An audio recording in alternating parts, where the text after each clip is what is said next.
Hi, welcome to Project 1. In my 10-part series, I'm creating for you to help you get started using your Cricut and work through whatever fear, intimidation, or uncertainty you may have about your Cricut.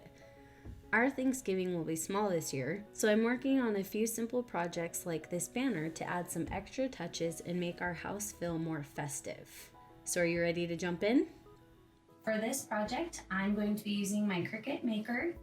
I am going to be using a Cricut standard grip cutting mat, 2 pieces of glitter cardstock, 1 orange, 1 gold, and I'll use about a half of a sheet of each. Now I'm in Design Space, so I can find and cut out the shapes for our banner. Here on the left, I click on Projects, and then in the search box, I'm going to search for Fall Leaf Banner. I want to use this first project, so I'm going to click on it to open it. I'm going to click Customize because I want to make some changes to the existing project. I'm going for simple. On this panel on the right side, it shows us every layer this project contains. I'm going to select each layer that I want to remove. To remove multiple layers at the same time, hold Shift as you select the layer. Then I'm going to click the trash can at the top. You can also use the delete button on your keyboard. Now I have just the leaves. I don't want the other layers to make this project more complex and add time. That's why I got rid of them. I also don't want to use all the leaves, so I'm going to remove a couple of them. Now I'm going to resize, separate, and arrange the leaves. To select multiple shapes, click and drag to highlight all the shapes that you want. To select just one shape, you simply click on that shape. I want to resize the leaves so they are all similar in size. To resize an image, you click the 2-way arrow in the bottom right-hand corner. The default setting in Cricut Design Space keeps the image proportions as you resize. If you want to manually resize the image, you will click on the lock to unlock the image, and then you can resize it however you want.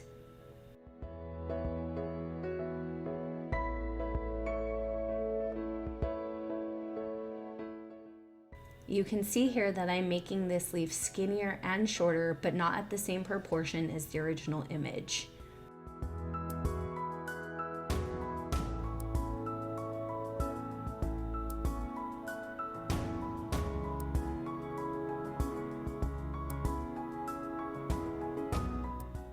Now I'm going to put the lock back in place so I don't make any mistakes with it by accident.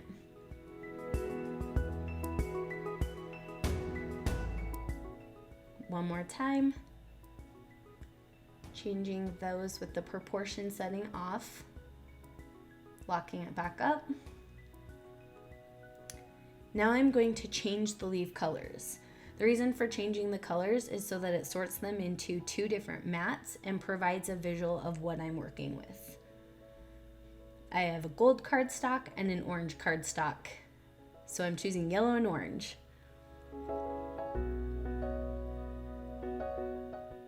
You can see on the left side, I now have 2 different mats, so that as I put the paper on my cutting mat, I know what color paper to use. Now I'm going to try and arrange the leaves better in order to use less paper. I do this by using the circular arrow in the upper right hand corner of the image and turning the shape until they fit how I want them to.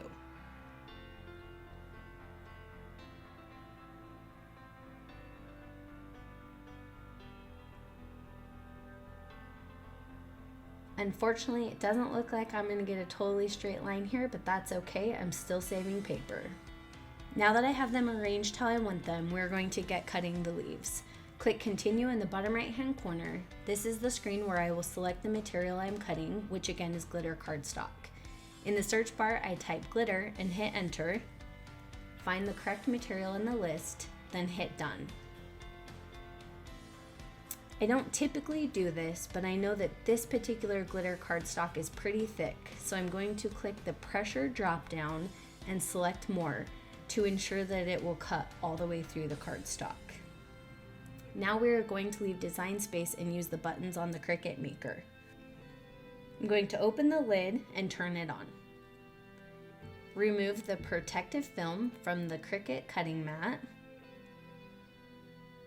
Place the cardstock on the mat inside the grid lines and smooth it to ensure it sticks firmly to the mat.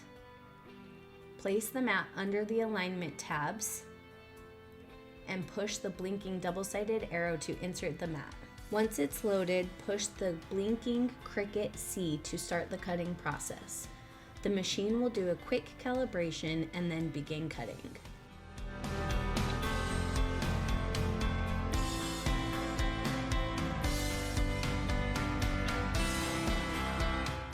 When the machine finishes cutting, you will again click the blinking double-sided arrow to unload the mat. Carefully remove the cardstock by starting from the corner and peeling it off in a rolling motion.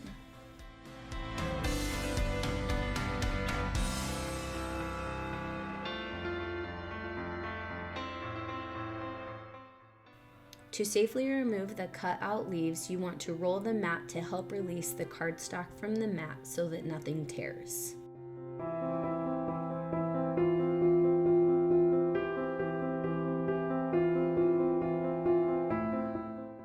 Now we can move on to the orange cardstock.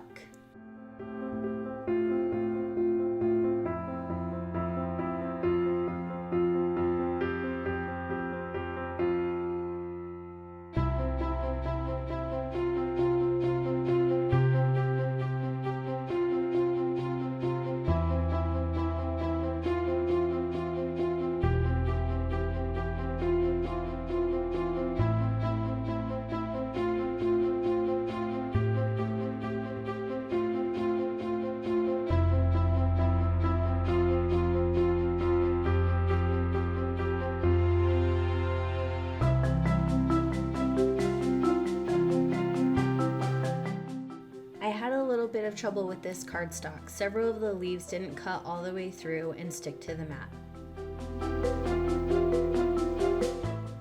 I had to gently detach them from the excess cardstock, being extra cautious with the stems so that they didn't rip.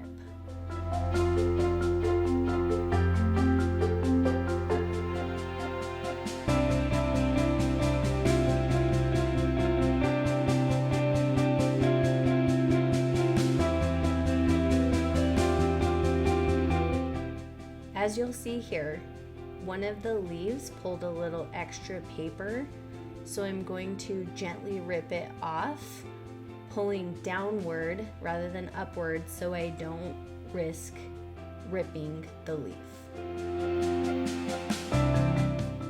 All done. Now I can remove the rest from the mat. Again, I'm using a rolling motion. Before cutting the string for my banner, I need to measure the length of my fireplace. It is 6 feet 4 inches. Next, I'm going to lay the string out and start hot gluing the leaves to the string. I wanted to use twine, but I couldn't find mine, so the string will be used in its place. I'm putting a tiny dab of glue on the stem of each leaf and pressing the string into the glue. Because it's such a small amount, I have to move quickly to get the string on before the glue starts to harden.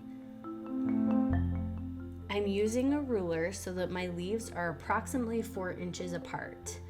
I'm not being super precise in my measurements, I just want to make sure that I don't end up with any big gaps or leaves that are too close together. Everything was loosely approximated to ensure it would fit my fireplace. I cut out 10 leaves for a 6 foot 4 inch fireplace. So 6 feet equals 120 inches. That gave me about 6 inches per leaf to fit all of them and have excess for the string to hang. Because the leaves were each about 2 inches wide, I loosely measured 4 inches between each one.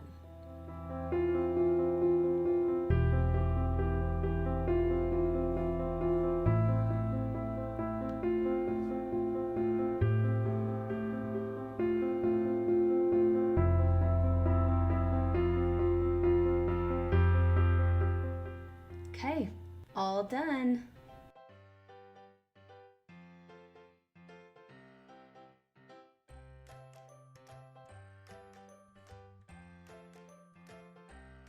And here we go. I need to tie loops at each end of the banner so I can hang it from the hooks on my fireplace.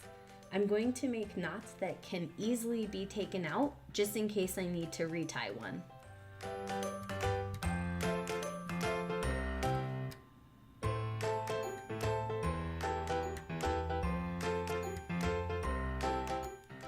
Once I know the knots are in the right place, I will trim the excess.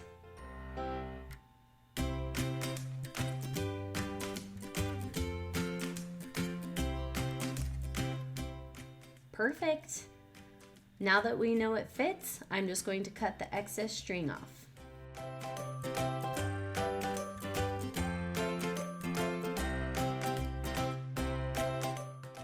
Ta-da! Thank you for watching this fall banner tutorial. Please don't forget to like, comment, and subscribe so you can see the next video in this series. If you have any questions or requests, please be sure to put them in the comments. Thanks!